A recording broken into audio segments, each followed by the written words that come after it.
Hello दोस्तों, good morning all of you. मैं विपिन कुमार आप सभी का विपिन क्लासेस में स्वागत करता हूं।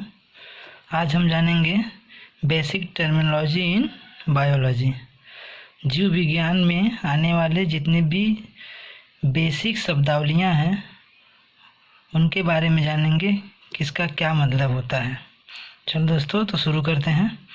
जैसे पहले हम प्रीफिक्स वाले शब्दों को जानते हैं, शब्दावलियों को जानते हैं। प्रीफिक्स का मतलब होता है ऐसे अक्षर या अक्षर के समूह जिसे किसी शब्द के पहले जोड़ दिया जाता है तो उसे प्रीफिक्स कहते हैं। प्रीफिक्स का मतलब होता है किसी भी शब्द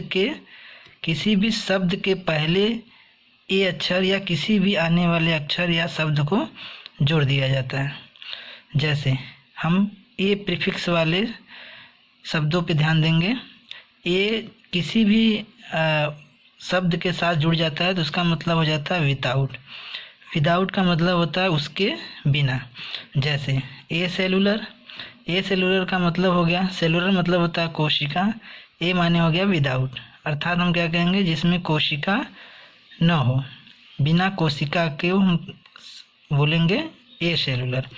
उसी तरह ए सेक्सुअल को हम कहेंगे जिसमें सेक्सुअल न हो, सेक्सुअल रिप्रोडक्शन न हो, उसे हम बोलेंगे ए सेक्सुअल। उसी तरह होता है ए बायोटिक का मतलब होता है जैविक, और ये लग जाएगा तो उसमें जीव नहीं पाए जाएंगे, अजैविक घटक। उसी तरह होता है हमारा एमॉर्फस का मतलब हो जाता है जो व्यवस्थित तरीके से न हो, जो अनियमित हो, नियमित तरीके से ना हो। तो हो गया ये हमारा ए प्रीफिक्स वाले शब्द। दूसरा हो गया एन वाले शब्द। एन का भी मतलब होता है विदाउट का मतलब फिर एन शब्द वाले हम समझेंगे। एन इरोबिक का मतलब होता है, एरोबिक का मतलब होता है जहाँ पर ऑक्सीजन की उपस्थिति हो। तो एन लग गया तो एन का मतलब हो गया विदाउट, अर्थात हम इसमें जानेंगे जहाँ पर ऑक्सीजन की उपस्थिति ना हो। एन एमनियोटिक का मतलब होता है, एमनियोटिक एक कैविटी होता है, अगर ये कैविटी नहीं पाई जाएगी तो उसे हम एन एमनियोटिक कहेंगे। एनेस्थेटिक का मतलब हो गया जहाँ पर एनेस्थेसिया टाइप, बेहोशी टाइप हो, जिसे बेहोश न किया जाए, उसे हम एनेस्थेटिक बोलेंगे। उसी तरह से फाइको शब्द जिसके पहले जुड़ेगा तो वहाँ पे हम एल्गी से संबंधित बात करेंगे, जैसे फाइकोलॉजी। तो हो गया हमारा शैवाल का अध्ययन को हम क्या बोलेंगे, फाइकोलॉजी। उसी तरह किसी शब्द के पहले फाइटो शब्द जुड़ जाए तो फाइटो शब्द जुड़ने का मतलब हो जाता है प्लांट। जैसे फाइटोलॉजी, तो हम प्लांट के अध्ययन को क्या कहेंगे, फाइटोलॉजी। उसी तरह हमारा होता है साइटो का मतलब होता है सेल।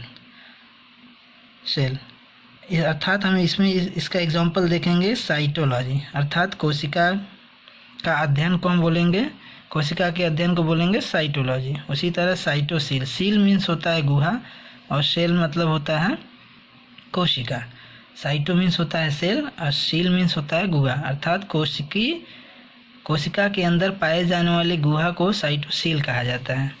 उसी तरह से हो जाता है हमारा माइको शब्द जब किसी शब्द के पहले जुड़ जाता है तो वहाँ पे हम फंजाई लेके चलते हैं, उसका मतलब फंजाई से होता है, जैसे हम माइकोलॉजी। उसी तरह हीम है या हीमो शब्द अगर किसी शब्द के पहले जुड़ा होता है तो उसका मतलब होता है ब्लड, जैसे हीमोसायनिन, यहाँ पे हीमो शब्द पहले जुड़ा है तो ये ब्लड से रिलेटेड होगा। उसी तरह से हीमेटोलॉजी, यहाँ पर भी हीम जुड़ा है या हीमेटो जुड़ा है तो इसका भी मतलब किससे होगा, हीमेटोलॉजी। तो हीमेटोलॉजी को हम बोलते हैं, रक्त के अध्ययन को हीमेटोलॉजी कहते हैं। और हीमोसायनिन मतलब होता है सायनिन शब्द जहाँ पे जुड़ जाए वो ब्लू रंग का होता है, अर्थात हमारा रक्त जो ब्लू कलर का हो उसको हम बोलते हैं हीमोसायनिन। उसी तरह से एम्फी शब्द किसी शब्द के पहले जुड़ता है प्रीफिक्स के रूप में, तो एम्फी का मतलब होता है दो, अर्थात आप सुने होंगे एम्फीबियन ऐसे जीव होते हैं जो दो जगह पे पाए जाते हैं, या कह सकते हैं दो जीवों के लक्षण पाए जाते हों, उसे हम एम्फीबियन उभयचर कहते हैं, उभयचर।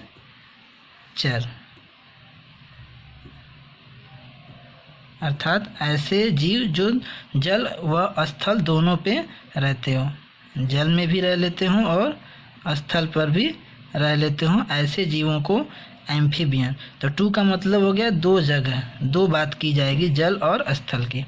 उसी तरह से हमारा एंटी होता है, तो एंटी शब्द का मतलब होता है किसी के अगेंस्ट काम करना, जैसे एंटीसेप्टिक। तो एंटीसेप्टिक ऐसे क्रीम या मलहम होते हैं जो घाव को बढ़ने से रोकते हैं, तो घाव के अगेंस्ट विपरीत काम करते हैं, घाव को बढ़ने से रोकते हैं। उसी तरह आर्की होता है, तो आर्की शब्द का मतलब होता है एंशिएंट, एंशिएंट का मतलब होता है प्राचीन।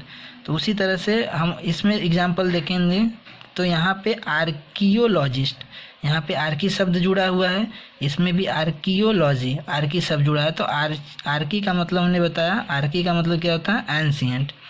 तो आर्कियोलॉजिस्ट मतलब होता है जो पुरातत्व वैज्ञानिक होते हैं, जो पुराने से पुरानी वस्तुओं को, खंडहर को, जीवाश्म का अध्ययन करते हैं, उन्हें हम आर्कियोलॉजिस्ट कहते हैं। उसी तरह आर्कियोलॉजी का मतलब होता है जो पुरातन तत्व में तत्व पाए जाते हैं उनके अध्ययन को, पुरातत्व अध्ययन को, प्राचीन जैसे फोसिल्स हो गया, खंडहर हो गए, पुरानी से पुरानी वस्तुओं के अध्ययन को हम क्या बोलते हैं आर्कियोलॉजी, और जो उनके अध्ययन करते हैं उन्हें हम आर्कियोलॉजिस्ट कहते हैं। उसी तरह से आर्बोर शब्द आता है, अगर किसी शब्द में पहले आर्बोर जुड़ा होता है तो उसका मतलब होता है ट्री। इसका एग्जाम्पल है आर्बोरियल। आर्बोरियल का मतलब होता है ऐसे जीव जो पेड़ों पर रहते हों, ट्री पर रहते हों, उसे हम आर्बोरियल कहते हैं। उसी तरह से आटो का मतलब होता है शेल्फ, स्वयं, तो ऑटोमेटिक, ऐसे जीव जो ऑटोमेटिक अपने आप को क्या कर लें, बदल लें, उसे हम रीजनरेशन पावर होता है, उसी को हम ऑटोमेटिक बोलते हैं। उसी तरह होता है नेक्स्ट हमारा है एंटी। एंटी का मतलब होता है बिफोर। बिफोर का मतलब क्या होता है पहले, अर्थात एंटीनेटल। इसमें एंटी शब्द आया हुआ है, नेटल माने होता है प्रसव या बच्चे के देखभाल से संबंधित, देखभाल से पहले, बच्चे के देखभाल के पहले हम क्या कर रहे हैं उसे हम एंटी नेटल कहते हैं।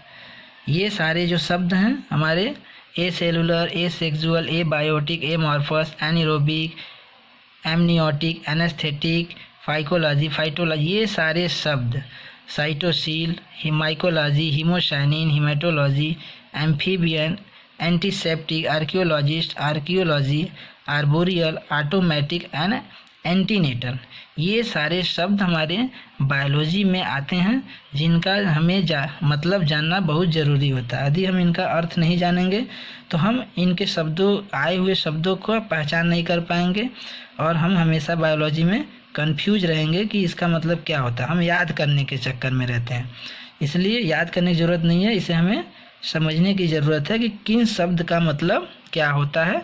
तो ये हमारा छोटा सा वीडियो जो आप सभी लोगों के लिए हमने प्रीफिक्स वाले शब्दों को बताया है। नेक्स्ट वीडियो में हम सफिक्स वाले वीडियो को भी बताएंगे। Thank you.